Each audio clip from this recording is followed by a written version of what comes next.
What would you say Deebo Samuel does here?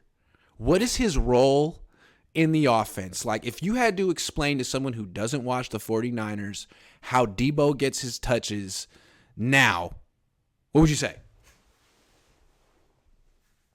It's tough, man. Deebo, the 49ers offense has done great since Deebo went out. Yep. It hasn't hurt the 49ers whatsoever. And last year, that wasn't the case, right? Deebo was the offense last year. Yep. It's a whole different thing this year. Brandon Ayuk has stepped up. He's become the best receiver on the team. Christian McCaffrey is the best outlet for Brock Purdy and the 49ers this year. He's the focal point of the offense. Christian McCaffrey, they have to dial it back with Christian sometimes. Yeah. Get other people involved. Kyle. Yeah. And then you got Elijah Mitchell, Jordan Mason, who run well. I mean, that contract right now looks really bad. It does. It really does, because if this is the role Deebo's going to have moving forward, they are overpaying, right? So he's got to get back to his same 2021 Deebo. But right now, his role in the offense is, so again, if blocker, McCaffrey's the focal point, Juwan Jennings the third down guy, Kittle's the red zone guy, Ayuk's the do-it-all number one wide receiver, Elijah Mitchell's the change of pace, Jordan Mason's the goal line, Juszczyk is the wild card. Deebo is what? So yesterday he got one carry? He got one carry? So got one carry.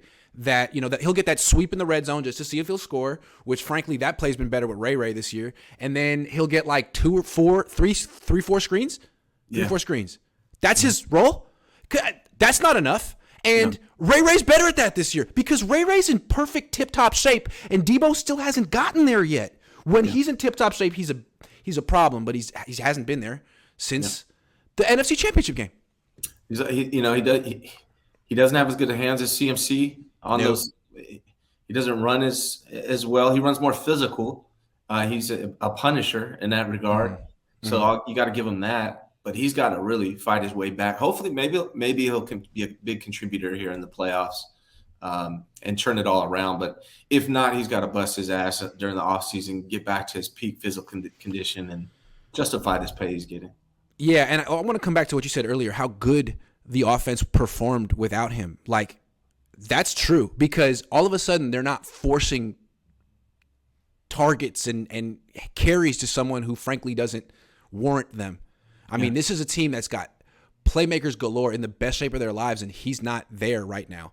So all of a sudden you take away that, anchor and replace that role with Ray, who only needs 2-3 touches a game, and all of a sudden he's going for 60-yard runs and 50-yard screens, and it's like, oh, that's the same role, but in a more explosive body who requires fewer touches. Oh, wow, the offense is even more efficient and explosive. Yeah. So one of the things that sucked about this last game is Ray was like absent from the offense because Deebo's back.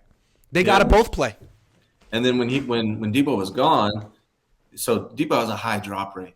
Yup. And so when he's gone, now you're throwing the ball to Ayuk and Kittle, who have a really good hands. Yes, they do.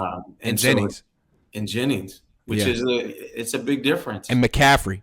Yeah, and I believe the first two games that Brock Purdy played with Deebo was his number one target. Mm-hmm. And when he went down, that had to change because he wasn't involved, and you saw the offense improve. I hate to say it because Deebo was the hero of 2021, and he was one of my favorite players watching him. But man, he's just not really needed right now. Can I tell you his stats this year? Yeah. Okay, he played 13 games. He had 56 catches for 632 yards, 2 touchdown catches, and a catch percentage of 59. As a rusher, he had 42 carries for 232 yards and 5.5 yards per attempt. That's pretty good. Three rushing touchdowns. But as a receiver, when he was targeted, the quarterback rating was 73. Last year was 106. Mm-hmm. What? It's bad. It's really bad. Really bad. And yet he's still good as a yak guy. Like yards after the catch per reception this year, 8.8. That's phenomenal. But his hands have become so unreliable that every target is behind the line of scrimmage. Yeah. Yeah. I can see him maybe turning something around in the playoffs, but yeah, you're right, man. Don't force it. The biggest disappointment of the season for 2022 has been Deebo Samuel. And it's crazy that they could have the best offense they've ever had with Deebo Samuel essentially being a non-contributor or worse sometimes. Like a target black hole. I don't know what you want to call it, but he's like the guy on the basketball team who's shooting a low percentage and taking too many shots. That's who he is this year. And when they can get other people's shots, they're great. And last year, he was the guy he was like James Harden last year, putting up 60 a game essentially. Now it's like, dude, pass or sit. Yeah, I mean, again, I don't want to count him out. I can see him being a big contributor in the playoffs, but so far this season has not been anything close to what it was in 2021. No. And again, you don't have to force it to him. He was out for a while. You saw what you could do without him. You saw what Ray could do in the same freaking role. Like find ways to use him, but make him earn it. Just like everyone else has. I mean, how hard are you on Brandon Ayuk for the last 3 years? If Brandon Ayuk drops one pass in the first quarter, you're not calling his number again until the third quarter. But Deebo is like you've been trying to jumpstart his season all year, maybe to go the other way. Give him the Brandon Ayuk treatment. Even the fan base, and maybe it's because of how well Deebo did last year, but I noticed the fan base, if Brandon Ayuk drops one ball, like he dropped the one where he laid out, like he had to dive to get it. He laid out, right. He caught it, it hit the ground, it came out, and the fan base was mad at him. But Deebo drops so many passes, and you don't see anything. You don't hear the fan base criticizing him. You know why? Because Deebo has a cool name. Well, that, and I think he just, last year, he played phenomenal last year, so maybe they're giving him some leeway. I don't know. I feel like Ayuk's playing phenomenal this year. He's not carrying the team. He doesn't have 1,400 yards like Deebo did last year, but yeah. Anyway, Deebo, I think the answer here is he doesn't necessarily need to have a big role. They can do great without him, and he's got to figure out a way to make himself useful at this point.